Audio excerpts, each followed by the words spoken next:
Kemudian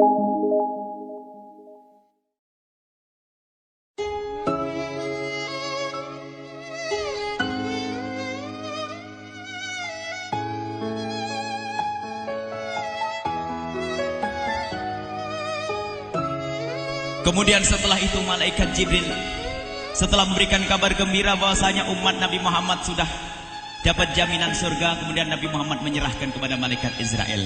Sebab waktu itu malaikat Israel sudah berada di rumah Rasulullah, yang semula malaikat Jibril ngobrol dengan Rasulullah, lalu malaikat Jibril berkata, "Ya Rasulullah, di depan ada malaikat Israel mau masuk."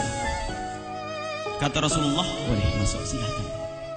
Kemudian malaikat Israel mengucapkan salam, dan setelah mengucapkan salam, malaikat Israel menawarkan, "Ya Rasulullah, aku disuruh oleh Allah untuk mencabut nyawamu atau membiarkan engkau."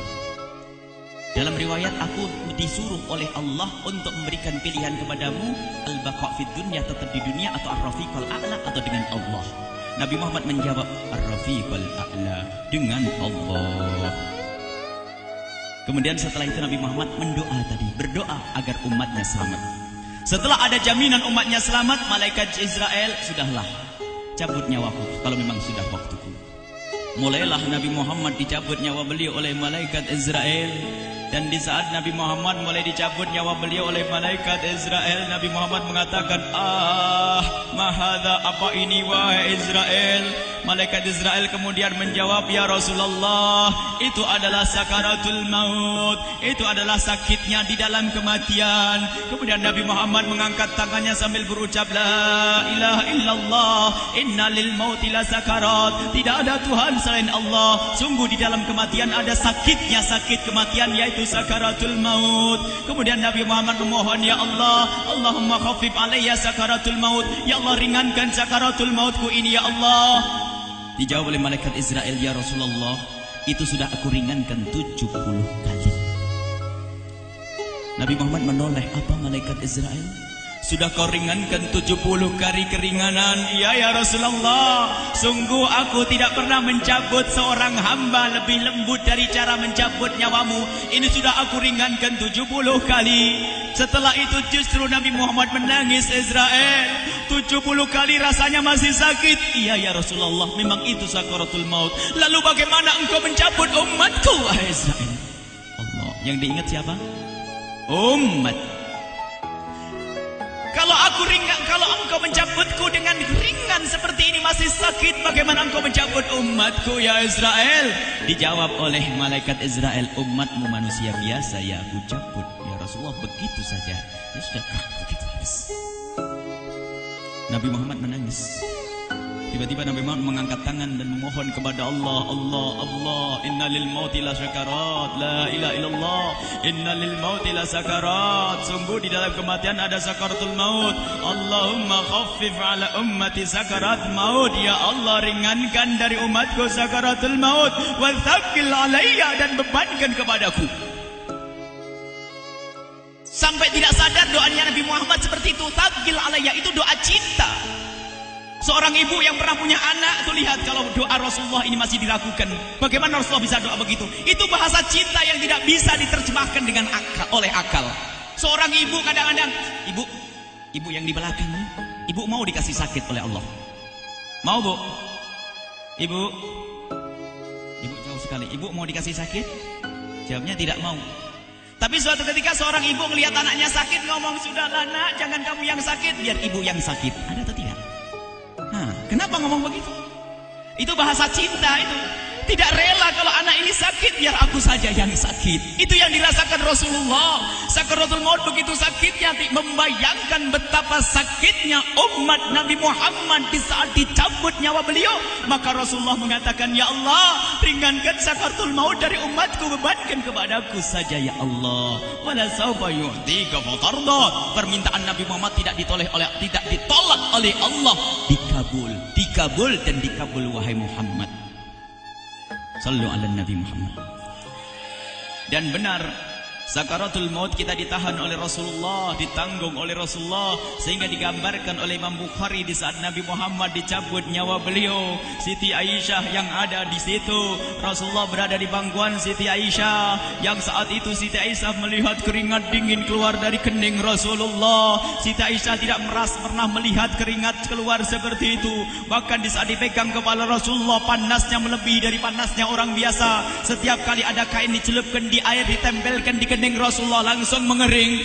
Saat itu Nabi Muhammad mengucapkan kalimat la ilaha illallah innal lil mauti la sakarat. Kemudian Nabi Muhammad berpesan dengan banyak pesan, dan di antara pesan Rasulullah adalah akri minni ala ummati salam, akri minni salam ala ummati wa ala man ittaba'ani wa ala man tabi'ani min ila yaumil qiyamati. Aku titip salam kepada umatku dan orang yang mengikutiku sampai hari kiamat. Sadari salam Rasulullah. Sebelum meninggal masih ingat titip salam.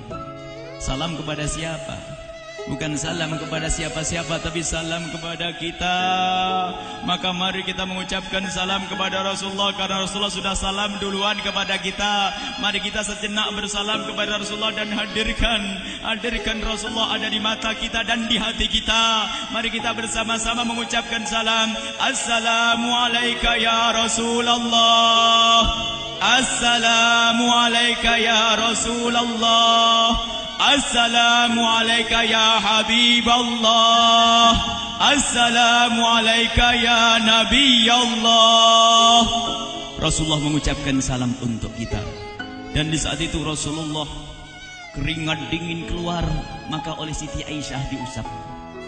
Oleh Siti Aisyah diusap, bayangkan saat itu Nabi Muhammad di pangkuan Siti Aisyah dan diusap oleh Siti Aisyah. Siti Aisyah berkata, keringat Rasulullah mengucur deras hingga aku usap, dan aku usap dengan tangannya Rasulullah.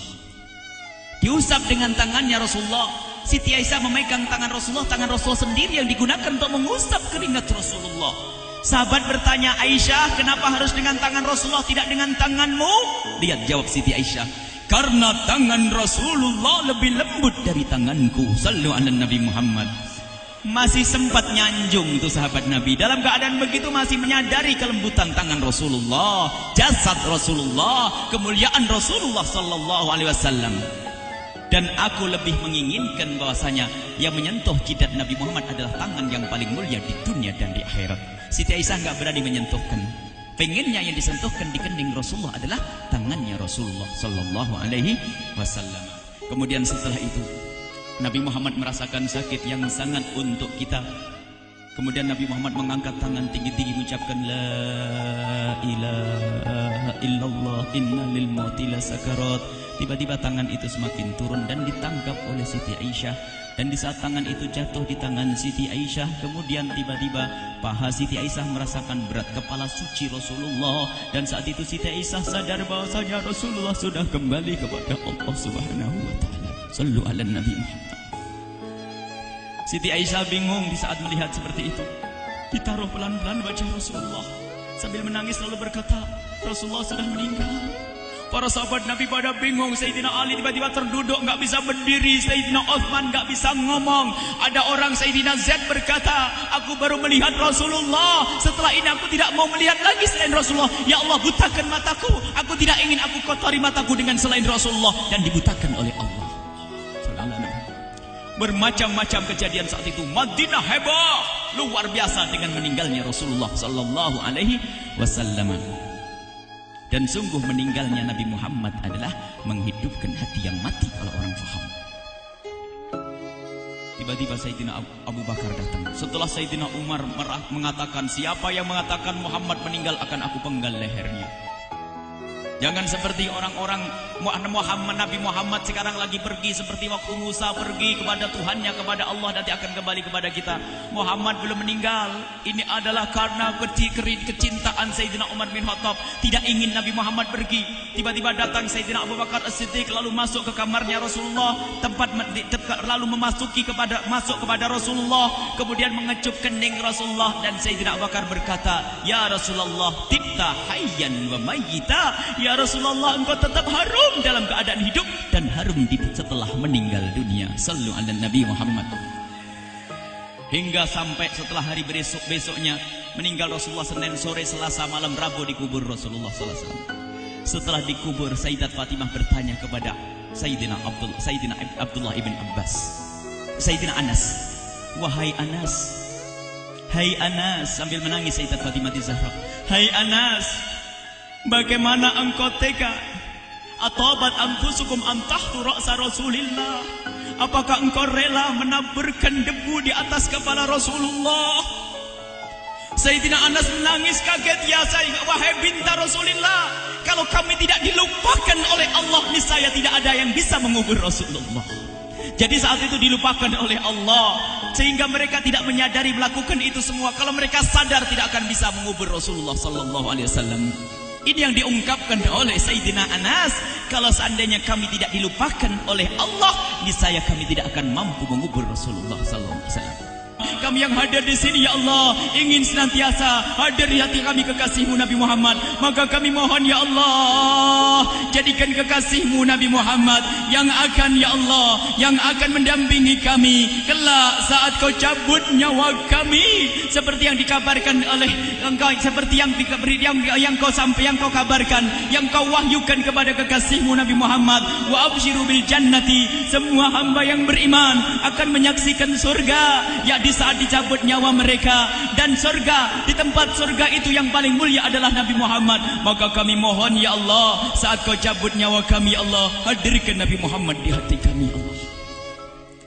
Dan kami mohon, ya Allah, saat di alam barzah nanti, ya Allah, saat yang sangat mengerikan itu, ya Allah, kami mohon hadirkan kekasih-Mu Nabi Muhammad, sehingga kami tidak takut dan gentar lagi dengan malaikat mungkar nakir. Dan ya Allah, kami mohon di saat di padang mahsyar nanti, ya Allah, hadirkan kekasih-Mu Nabi Muhammad. Jadikanlah kekasih-Mu Nabi Muhammad yang akan menemani kami dan akan membonceng kami, membawa kami ke telaga Kausar.